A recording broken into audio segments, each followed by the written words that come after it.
So I was watching YouTube the other day, and I saw somebody with a 360-degree video, and I was like, how hard is it to make those? And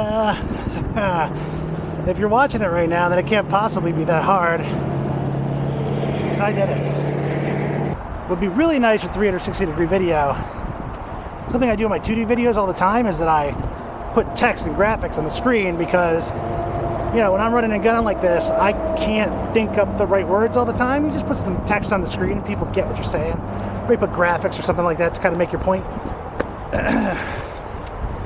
With 360-degree video, can I put 2D graphics and 2D stock footage and 2D everything on the screen somewhere? I won't find out the answer to that until I'm editing. But if you're watching this, if I can do it, it'll be in there. The first thing I was looking for when I figured out that I could record a 360 video is like, do you need some like crazy expensive specialty camera? And the answer is, maybe. I'm filming on the Insta360 1X2, I got it. It's about $400. It's a portion of your stimulus money. It's Sean from the future, and I am editing this video right now. As I was walking around, I put on my mask and I started getting around people and the ocean and stuff like that, and the audio just fell apart on this thing. I should have brought a lav mic or something with me on this little journey. Lesson learned. But from here on out, I'm just going to narrate, and I'm going to go over pretty much all the stuff that I was testing when I brought this camera out with me. What I wanted to see was, if we increase the speed of this video, how would the footage hold up? So I'm going to start out by testing out this little stroll in 20x. Hold your horses. I'd imagine this is quite jarring. So instead, let's try 8x. 8x in my video is looking kind of choppy, but it's be okay. Let's see what happens if we do 4x, and then we'll do 2x. So here is 4x. 4x looks quite a bit better. I bet you could do this and get away with it, but we'll see what happens when I get this into YouTube. You never know what happens when you go from your editor to YouTube, how this is going to look, but I think this would hold up. And finally, there is 2x video, which actually looks pretty sweet in my editor. Again, we'll see how it holds up in YouTube, but I'm pretty content with it, just looking at it on the screen here. Let's head down to the beach and we'll get to all of my other 360 video questions. Oh man, look out for this dog. He's going to get you. I don't even see him. I don't see him till after he walks past me in the other direction. It's hilarious. That's one of the cool things about this 360 camera is you get shots that you didn't even know were coming. Like you could literally just see everything in your whole vicinity. Okay, things I wanted to know about 360 cameras. So the mic that comes on these things is just a normal omnidirectional mic that you might find on any camera. So there is no like thought of like spatial audio or anything with this. You would have to set that up yourself in some other way. I actually don't know how to set that up, but it's something I'm looking to look into for future videos. Not that I tend to do a ton of 360 work. I just think all this stuff is really neat. If you're not into spatial audio, I would recommend just wearing a lav mic, because you're going to hold this camera pretty far away from you. It's like 3 or 4 feet away from you. In the first clip, I was debating whether or not I should be holding the camera closer to me or farther away, and the answer is farther away for sure. I was holding this camera way too close to me when I was filming this. It looks way better if you stick this thing as far out from your body as you can, which is actually pretty awesome. It's such a super lazy filming experience. All you got to do is hold this camera out away from you and try not to change the angle of it. So try to keep it at roughly the same level above the ground and try to keep it from rotating laterally. And what you'll end up with is pretty smooth video regardless of what you do. Like it looks relatively smooth here, even though I'm walking around, I'm doing stuff. I'm being super lazy with how I'm holding this camera, and this is kind of the footage we're getting, which is awesome. I'm really quite thrilled with it.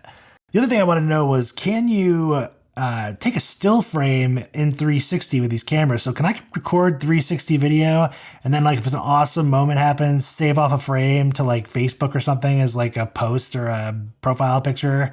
Because that would really be quite amazing. And the answer to it is surprisingly yes.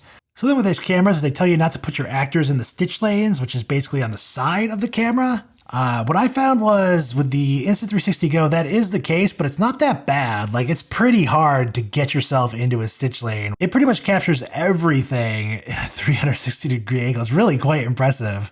I was very impressed by it. The biggest problem with this camera and why I would want to film with it all the time is just cutting the video, like quick cuts, jump cuts. You don't want to do it because it is kind of jarring, and I do it all the time because I can't speak more than one sentence clearly without messing up. It's pretty unfortunate. What are you going to do? Now, I was really worried about the editing process when I picked this up. I was assuming it was going to be incredibly hard. And it actually wasn't that bad. So the problem is the Insta360 One X2, they have their own special app because they have their own weird custom file format. You have to export that as an MP4 so that Final Cut can pick it up. But once you have those MP4 files and you get them into Final Cut, it is pretty smooth sailing. I had no problem chopping up this video just like it was a normal video. Half of my plugins appeared to work. Even the 2D ones, I just threw them in there, and we'll see what actually happens when I export this to 3D, if like what that looks like. In the little viewport, they look fine.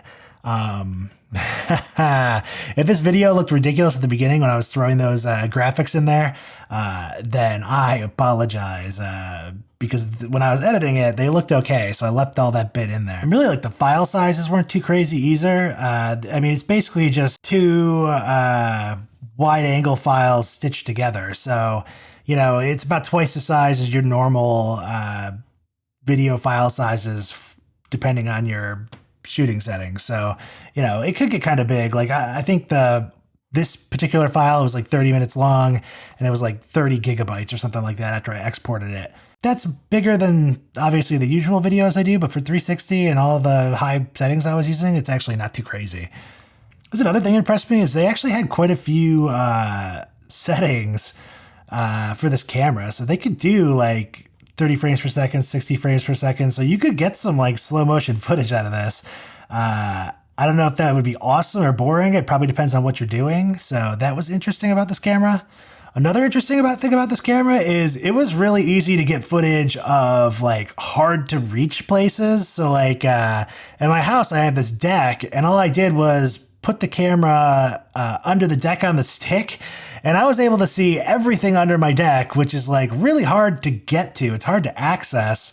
So I was really quite impressed by that. If I ever need to see what's going on under my deck from now on, rather than, you know, getting up under there myself, I'm just going to throw that camera under there for a second and load it up in my editor and see what happens. You can also apparently live stream with this camera. I haven't attempted it, but YouTube has 360 live streaming and stuff like that. Maybe I'll try that out at some point in the future.